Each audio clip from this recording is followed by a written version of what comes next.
ગણપતિ બાપા. આજે મોરિયા મનમાં નીકળી ગયું ને, એ મોરિયા આવ્યું ક્યાંથી? એટલે ગણપતિ બાપા તો બરાબર, પણ એની પાછળ આ મોરિયા લાગ્યું ક્યાંથી? શું તમે ક્યારે આનો વિચાર કર્યો છે કે પછી તમે પણ આગળની લાઈન પર જમ્પ કરી ગયા છો કે ઘીના લાડુ ચોરિયા?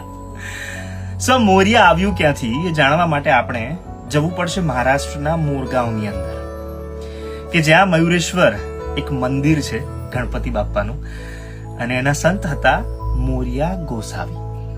એટલે જેમ અલગ અલગ સંપ્રદાય હોય કે જે અલગ અલગ ભગવાનોમાં માનતો હોય, એવી રીતનું એક સંપ્રદાય કે જે માત્ર ગણપતિની પૂજા અર્ચના આરાધના કરે, એ સંપ્રદાય ઉદ્ભવ્યો આ મોરગાંવમાંથી.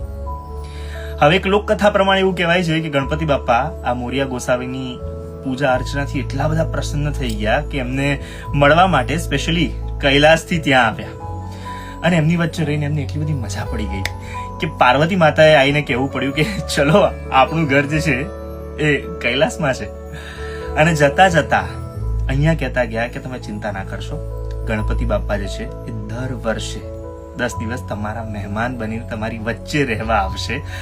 અને ગણપતિ બાપા એવું કહેવાય છે કે એ મોરિયા ગોસાવીની ભક્તિથી પ્રસન્ન થઈને એને વરદાન આપ્યું કે જ્યારે જ્યારે મારું નામ લેવાશે ત્યારે ત્યારે તારું પણ નામ લેવાશે. અને એટલે આપણે કહીએ છીએ કે ગણપતિ બાપા મોરિયા. ખબર હતી તમને?